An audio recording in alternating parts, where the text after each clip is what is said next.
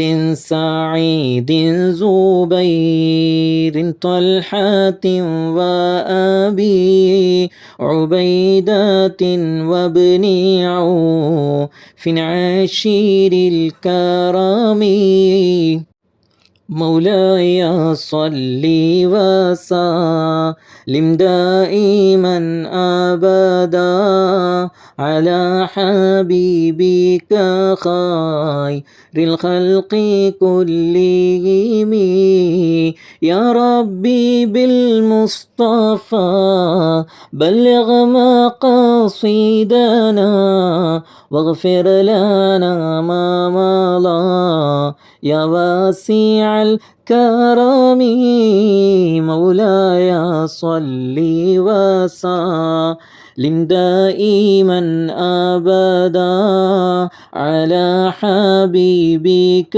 خير الخلق كلهم. الحمد لله الحمد لله الحمد لله رب العالمين حمدا يوافي نعمه ويكافئ مزيدا.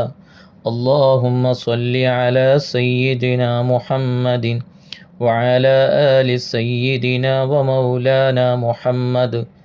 اللهم وصل مثل ثواب ما قرأناه من القرآن العظيم.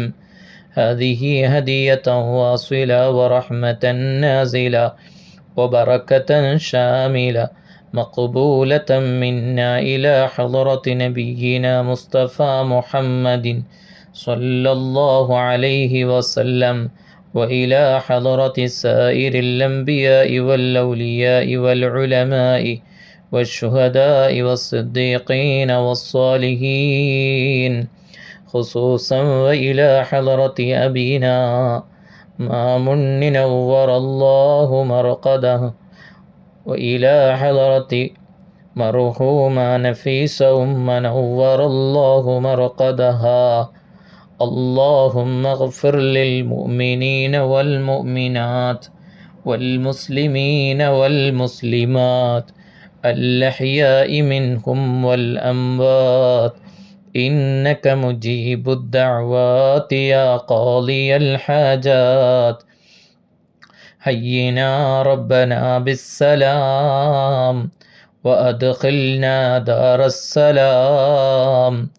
اللهم اهدنا الصراط المستقيم صراط الذين أنعمت عليهم من النبيين والصديقين والشهداء والصالحين وحسن أولئك رفيقا. اللهم بارك لنا في رجب وشعبان وبلغنا شهر رمضان ووفقنا فيه للصيام والقيام وتلاوة القرآن وسائر الخيرات يا رب العالمين. റഹ്മാനും റഹീമുമായ മലിക്കുൽ ജബ്ബാറായ മലിക്കുൽ മുലൂക്കായ രാജസയ്യിദായ അല്ലാഹ് പരിശുദ്ധ മദീന മുനവ്വറയിൽ ഹബീബുൽ വറാ മുഹമ്മദുർ റസൂലുള്ളാഹി സ്വല്ലല്ലാഹു അലൈഹി വസല്ലമ തങ്ങളുടെ തിരുഹളറത്തിൽ വെച്ചുള്ള മജ്ലിസ് നീ സ്വീകരിക്കണേ അല്ലാ, ഖബൂലാക്കണേ അല്ലാ. ഹബീബായ മുത്തുനബി തങ്ങൾ സന്തോഷിക്കുന്ന അവിടുത്തെ തിരുനോട്ടമുള്ള ഈ മജ്ലിസ് കേട്ട ആമീൻ പറയുന്നവരിലേക്ക് ഹബീബായ മുത്തുനബി തങ്ങളുടെ പുഞ്ചിരിയുള്ള സന്തോഷമുള്ള കാരുണ്യത്തിൻ്റെ നോട്ടമുള്ള മജ്ലിസാക്കണേ അല്ലാ.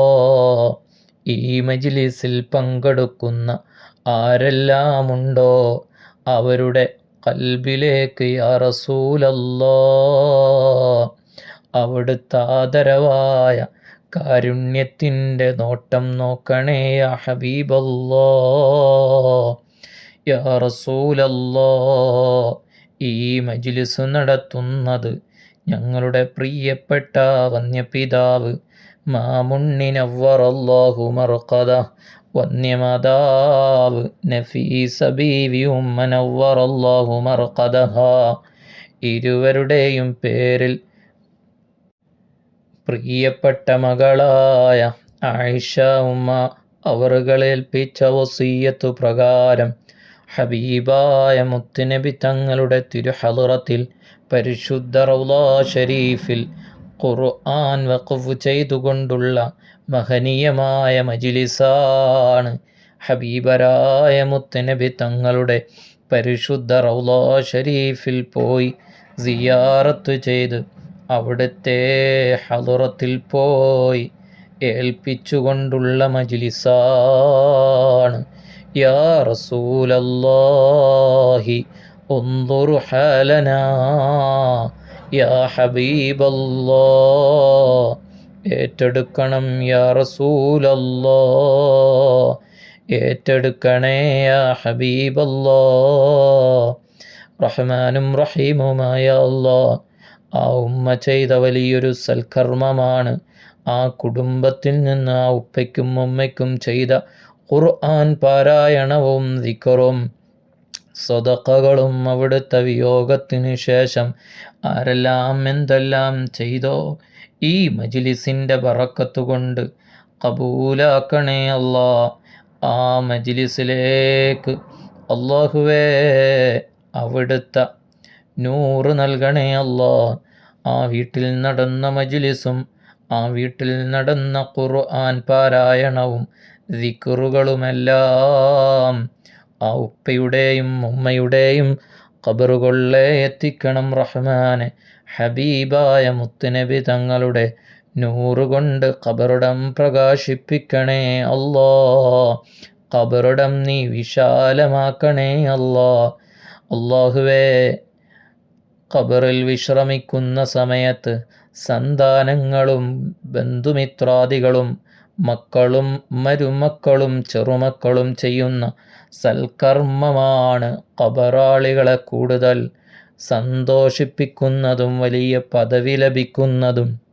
അല്ലാഹുവേ, ജീവിച്ചിരിക്കുന്നിടത്തോളം കാലമത്രയും ആഫിയത്തോടുകൂടി ആരോഗ്യത്തോടുകൂടി ഇരിക്കുന്ന കാലമത്രയും ആ ഉമ്മയ്ക്കും ഉപ്പയ്ക്കും വേണ്ടി ധാരാളം ഖിദ്മകൾ ചെയ്യാൻ, ഹദിയകൾ സമർപ്പിക്കാൻ, ദാനധർമ്മങ്ങൾ ചെയ്യാൻ പവിത്രമായ മദീന മുനവ്വറയിൽ ഖുർആൻ വഖഫ് കൊണ്ടും ഹദിയകളും സദഖകളും കൊണ്ടും അല്ലാഹുവേ ഞങ്ങളുടെ മാതാപിതാക്കളെ സന്തോഷിപ്പിക്കാൻ, ഞങ്ങളുടെ ഗുരുനാഥന്മാരെ സന്തോഷിപ്പിക്കാൻ, ഞങ്ങളെ ഈ രൂപത്തിൽ നല്ലൊരു മേഖലയിലെത്തിക്കാൻ സാക്ഷികളായ പലരും ഖബറിലുണ്ട്. അവർക്കെല്ലാം നന്മകൾ ചെയ്യാൻ നീ തൗഫീഖ് നൽകണേ അല്ലാ. ഇത് ഞങ്ങൾക്കൊരവസരമാണ്. ഞങ്ങളിൽ നിന്നും വിട പറഞ്ഞവർക്ക് വേണ്ടി സമയങ്ങൾ ചെലവഴിക്കുക എന്നുള്ളത് ഇനിയും ഇതുപോലെ ഒരുപാട് നല്ല നല്ല സമയങ്ങൾ നീ നൽകണേ അല്ലാ. പരിശുദ്ധ മദീന മുനവ്വറയിൽ വെച്ച് തന്നെ നൽകാൻ അവസരം നൽകണേ അല്ലാ.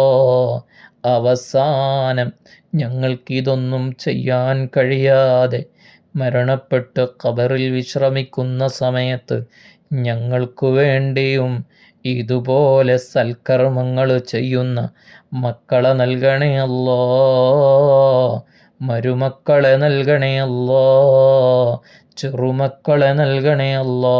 നീണ്ട ഒരു പാരമ്പര്യം തന്നെ ഞങ്ങൾക്ക് നൽകണേ അല്ലാ. അത്ര നിസാരമായ കാര്യമല്ല ഖബറു ജീവിതം. എത്ര നന്മ ചെയ്താലും അത് തികയാത്തതാണ്.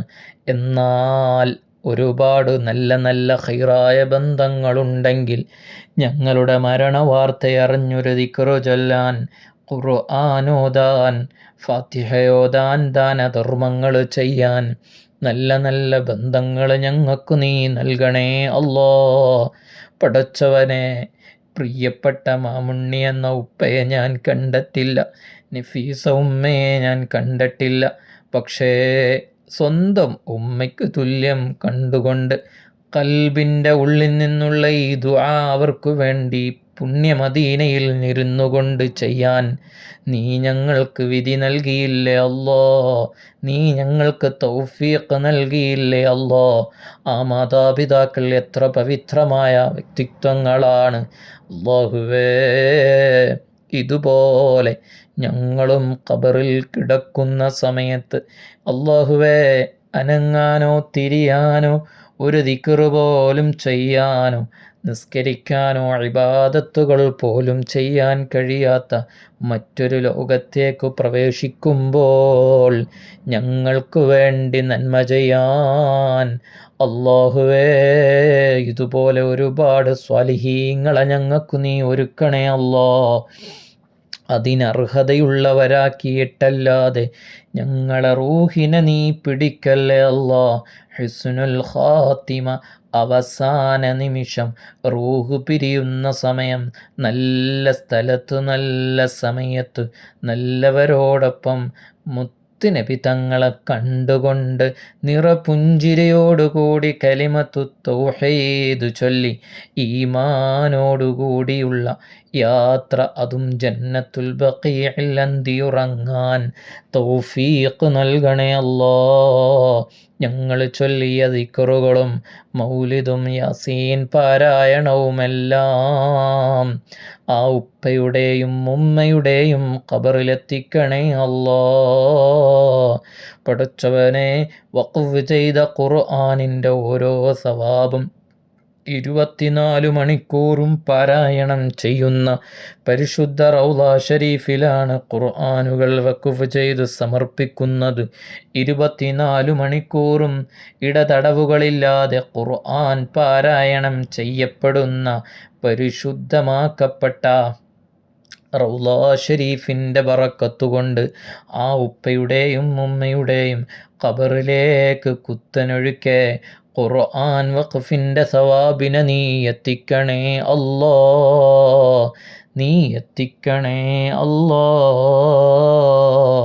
ഈ മജ്ലിസ് കേൾക്കുന്ന കുടുംബങ്ങളുണ്ട്, മക്കളുണ്ട്, മരുമക്കളുണ്ട്, ചെറുമക്കളുണ്ട്, പേരമക്കളുണ്ട്. അല്ലാഹുവേ, ഈ മജ്ലിസ് റബ്ബേ ഈ യൂട്യൂബ് ലിങ്കിൽ നിന്നും റബ്ബേ ഫോളോ ചെയ്തവർക്ക് ഈ ലിങ്ക് ലഭിക്കും. അവർക്കും അറിയാം ഇങ്ങനെയൊരു മജ്ലിസിൽ പങ്കെടുത്താൽ പങ്കെടുക്കുന്നവർക്കും ദുആ ലഭിക്കുമെന്ന്. അല്ലാഹുവേ, അവർക്കടക്കം റബ്ബേ ആരെല്ലാം ഈ മജ്ലിസ് കേൾക്കുന്നോ അവരുടെ എല്ലാം മുറാദുകൾ നീ ഹാസിലാക്കണേ അല്ലാ. തുടക്കം മുതൽ അവസാനം വരെ പങ്കെടുക്കുന്ന മജ്ലിസിൻ്റെ ബറക്കത്തുകൊണ്ട് ആരുടെയെല്ലാം മനസ്സിൽ എന്തെല്ലാം മുറാദുകളുണ്ടോ ഈ മജ്ലിസിൻ്റെ ബറക്കത്തുകൊണ്ട് ആജിലായ ഷിഫാ നൽകണേ അല്ലാ. കാമിലായ ഷിഫാ നൽകണേ അല്ലാ. ഹബീബായ മുത്തുനബി തങ്ങളെ കാണാനുതകുന്ന ഖൽബാക്കണേ അല്ലാ. ഈമാനും തഖ്വയും നൽകണേ അല്ലാ. ഒരുപാട് ലക്ഷ്യങ്ങളുണ്ട്, മുറാദുകളുണ്ട്, നീ ഹാസിലാക്കണേ അല്ലാ. മഖബൂലും മർദിയുമായ ഹജ്ജ് ചെയ്യാൻ, ഉംറ ചെയ്യാൻ നീ തൗഫീഖ് നൽകണേ അല്ലാ. പടച്ചവനെ, പ്രിയപ്പെട്ട ഉപ്പയുടെയും ഉമ്മയുടെയും അഹ്ലുകാരിൽ നീ ബറക്കത്ത് നൽകണേ അല്ലാ. ആ കുടുംബത്തിലെ ഉപ്പയുടെയും ഉമ്മയുടെയും അല്ലാഹുവേ ബറക്കത്തും അവിടുത്തെ തിരുനോട്ടവും സാന്നിധ്യവും നൽകി റബ്ബേ എല്ലാവർക്കും നീ ഐശ്വര്യം നൽകണേ അല്ലാ. അല്ലാഹുവേ, ഈ കുടുംബത്തിൽ നീ ഐശ്വര്യം നൽകണേ അല്ലാ. പ്രിയപ്പെട്ട ആയിഷ ഉമ്മയുടെ മക്കളിലും മരുമക്കളിലും ചെറുമക്കളിലും അവരുടെ അഹ്ലുകാരിലുമെല്ലാം നീ ബറക്കത്ത് നൽകണേ അല്ലാ.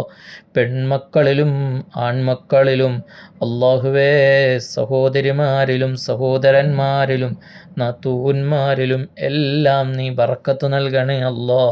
പടച്ചവനെ, ജീവിതത്തിലും സമ്പത്തിലും ഭക്ഷണത്തിലും വസ്ത്രത്തിലും വാഹനത്തിലും യാത്രയിലും പരിശുദ്ധ മദീനയിൽ നിന്നുള്ള ബറക്കത്ത് നൽകണേ അല്ലാ.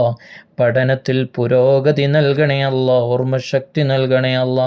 ഉഖ്റവിയായ ആലിമീങ്ങളുടെ കൂട്ടത്തിൽ, ആലിമത്തുകളുടെ കൂട്ടത്തിൽ, ഹാഫിളീങ്ങളുടെ കൂട്ടത്തിൽ, ഹാഫിളാത്തുകളുടെ കൂട്ടത്തിൽ ഉൾപ്പെടുത്തണേ അല്ലാ. ഇൽമിൻ്റെ മേഖലയിൽ പ്രവേശിച്ച മുതഅല്ലിമീങ്ങളുണ്ടാകാം, മുതഅല്ലിമാത്തുകളുണ്ടാകാം. അല്ലാഹുവേ, അവർക്കെല്ലാം ഉപകാരപ്രദമായ ഉഖ്റവിയായ ഇൽമു നൽകി നീ അനുഗ്രഹിക്കണേ അല്ലാ. പടച്ചവനെ, ദീനീ സ്ഥാപനങ്ങളിൽ ഖിദ്മ ചെയ്യുന്നവരുണ്ട്, അഥറു നൽകണേ അല്ലാ. ബറക്കത്ത് നൽകണേ അല്ലാ. ആഫിയത്ത് നൽകണം റഹ്മാനെ. ദീർഘായുസ്സു നീ നൽകണേ അല്ലാ. ഐനുകളിൽ നിന്നും ഷർറ് ബല മുസീബത്തുകളിൽ നിന്നും കണ്ണേറുകളിൽ നിന്നും അസൂയകളിൽ നിന്നും എല്ലാ തടസ്സങ്ങളിൽ പ്രത്യേകിച്ചു റൂഹാനിയത്ത് പോലുള്ള എല്ലാ ഷർറുകളിൽ നിന്നും ഈ മജ്ലിസിൽ പങ്കെടുത്ത ആമീൻ പറയുന്നവരെയും അവരുടെ ഭാര്യമാരെയും ഭർത്താക്കന്മാരെയും മക്കളെയും മരുമക്കളെയും ചെറുമക്കളെയും നീ സംരക്ഷിക്കണേ അല്ലാ. പടച്ചവനെ, ജോലിയിൽ നീ ബറക്കത്ത് നൽകണേ അല്ലാ. സമ്പത്തിൽ നീ ബറക്കത്ത് നൽകണേ അല്ലാ. ഇറങ്ങിത്തിരിക്കുന്ന എല്ലാ മേഖലകളിലും നീ ബറക്കത്ത് നൽകണേ അല്ലാ. ഹബീബായ മുത്തുനബി തങ്ങളുടെ കാവല് നീ നൽകണേ അല്ലാ. اللهم بارك لنا في رجب وشعبان وبلغنا شهر رمضان وفقنا فيه للصيام والقيام وتلاوة القرآن وسائر الخيرات يا رب العالمين. പടച്ചവനെ, പരിശുദ്ധ റജബ് മാസത്തിലാണ് ഞങ്ങൾ ഉള്ളത്. പരിശുദ്ധ ഷഅബാൻ മാസം കടന്നു വരികയാണ്. ഇനി പരിശുദ്ധ റമളാനിലേക്കുള്ള ഒരുക്കങ്ങൾ ഇപ്പോഴേ തുടങ്ങേണ്ടതുണ്ട്. റജബിലും ഷഅബാനിലും റമളാനിലും ധാരാളം ഖുർആൻ പാരായണം ചെയ്യാൻ തൗഫീഖ് നൽകണേ അല്ലാ. ഓരോ 5 വഖത്തുകളിലും ഖുർആൻ പാരായണം, സൂറത്തുൽ ഫാത്തിഹയെ ധാരാളം അധികരിപ്പിക്കാൻ, സൂറത്തുൽ ഇഖ്ലാസ് ധാരാളം അധികരിപ്പിക്കാൻ, തഹ്ലീൽ ധാരാളം അധികരിപ്പിക്കാൻ, ഫാത്തിഹ സൂറത്ത് ധാരാളം അധികരിപ്പിക്കാൻ, ദിക്റുകൾ, ഇസ്തിഗ്ഫാർ, അല്ലാഹുവേ എല്ലാം ഓരോ 5 വഖത്തിലും പലതുള്ളി പെരുവെള്ളം എന്നതുപോലെ റജബിലും ഷഅബാനിലും റമളാനിലും അധികരിപ്പിക്കാൻ തൗഫീഖ് നൽകണേ അല്ലാ. ഓരോ ദിവസവും സൂറത്തു യാസീനും സൂറത്തുൽ മുൽക്കും പാരായണം ചെയ്യാൻ തൗഫീഖ് നൽകണേ അല്ലാ. തൗഫീഖ് നൽകണേ അല്ലാ. പരിശുദ്ധമാക്കപ്പെട്ട ഈ 3 മാസം ഹബീബായ മുത്തുനബി തങ്ങൾ റബ്ബുൽ ഇസ്സത്തായ അല്ലാഹുവിനോട് ചോദിച്ചു വാങ്ങിയതാണ് ഉമ്മത്തീങ്ങൾക്ക് വേണ്ടി. അതെല്ലാം നിറവേറ്റാൻ ഞങ്ങൾക്ക് നീ തൗഫീഖ് നൽകണേ അല്ലാ. നീ തൗഫീഖ് നൽകണം റഹ്മാനെ, നീ തൗഫീഖ് നൽകണേ അല്ലാ. റഹ്മാനും റഹീമുമായ മലിക്കുൽ ജബ്ബാറായ മലിക്കുൽ മുലൂക്കായ രാജസയ്യിദായ അല്ലാ, പരിശുദ്ധ മദീന മുനവ്വറയിൽ ഹബീബായ മുത്തുനബി തങ്ങളുടെ ഈ സവിധത്തിൽ വെച്ച് മജ്ലിസ് നടത്തിയതുപോലെ ഇനിയും റബ്ബേ ഒരുപാട് മജ്ലിസുകൾ ഞങ്ങൾക്ക് വന്യമാതാവിൻ്റെയും പിതാവിൻ്റെയും പേരിൽ നടത്തുവാനുള്ള തൗഫീഖ് നീ നൽകണേ അല്ലാ. നീ നൽകണേ അല്ലാ. പരിശുദ്ധ ഹറമിൽ വെച്ച് ചെയ്യുന്ന പ്രാർത്ഥനയും സൽക്കർമ്മങ്ങളും അല്ലാഹുവേ ഖുർആൻ വഖഫും അതുപോലെ സ്വതഖയും വലിയ ശ്രേഷ്ഠതയുള്ളതാണ്. ആരെല്ലാം ചെയ്തിട്ടുണ്ടോ അതെല്ലാം നീ സ്വീകരിക്കണേ അല്ലാ. ഇതിനകം ധാരാളം ഖുർആൻ വഖഫ് ചെയ്ത ഒരുപാട് പേരുണ്ട് റഹ്മാനെ. ഒരുപാട് ഉമ്മമാർ, ഒരുപാട് അലിമീങ്ങൾ, ഒരുപാട് സദാത്തീങ്ങൾ പരിശുദ്ധമാക്കപ്പെട്ട റമളാനിലും അതുപോലെ മാതാപിതാക്കളുടെ ആണ്ടിൻ്റെ സമയത്തും സ്വന്തം നഫ്സിൻ്റെ പേരിലും റബ്ബേ ഖുർആൻ വഖഫ് ചെയ്തവരുണ്ട്. ഈ മജ്ലിസിൻ്റെ ബറക്കത്തുകൊണ്ട് ഖുർആൻ വഖഫ് ചെയ്തവരുടെ മുറാദുകൾ നീ ഹാസിലാക്കണേ അല്ലാ. ദുന്യവിയായ മുറാദുകൾ, അവരുടെ മനസ്സിലുള്ള എല്ലാ മുറാദുകളും ഹാസിലാക്കി ആഖിറത്തിൽ അവർക്ക് വലിയ വിജയം നൽകണേ അല്ലാ. ഖുർആൻ വഖഫ് ചെയ്തവർക്കും ഖുർആൻ വഖഫ് ചെയ്യാൻ അവസരം ഒരുക്കി കൊടുത്തവർക്കും ഈ മജ്ലിസിൻ്റെ ബറക്കത്തിന് നീ കാണിക്കണേ അല്ലാ.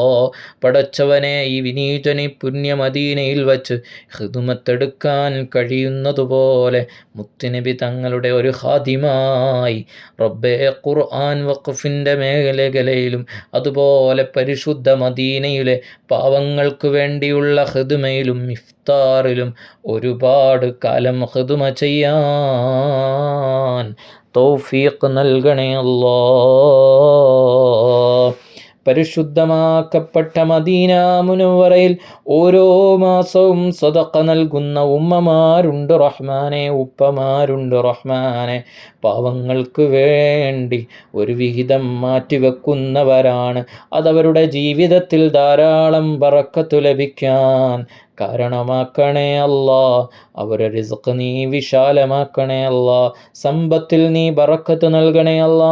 അവരുടെ ഭർത്താവിലും അവരുടെ ഭർത്താവിൻ്റെ ജോലിയിലും അവരുടെ മേഖലകളിലും നീ ബറക്കത്ത് നൽകി എല്ലാവിധ രോഗങ്ങളിൽ നിന്നും നീ സലാമത്ത് നീ നൽകണേ അല്ലാ. اللهم ربنا آتنا في الدنيا حسنة وفي الآخرة حسنة وقنا عذاب النار برحمتك يا أرحم الراحمين. صلى الله على محمد صلى الله عليه وسلم. صلى الله على محمد صلى الله عليه وسلم. اللهم صل على محمد يا رب صل عليه وسلم. وصل على جميع الأنبياء والمرسلين والحمد لله رب العالمين.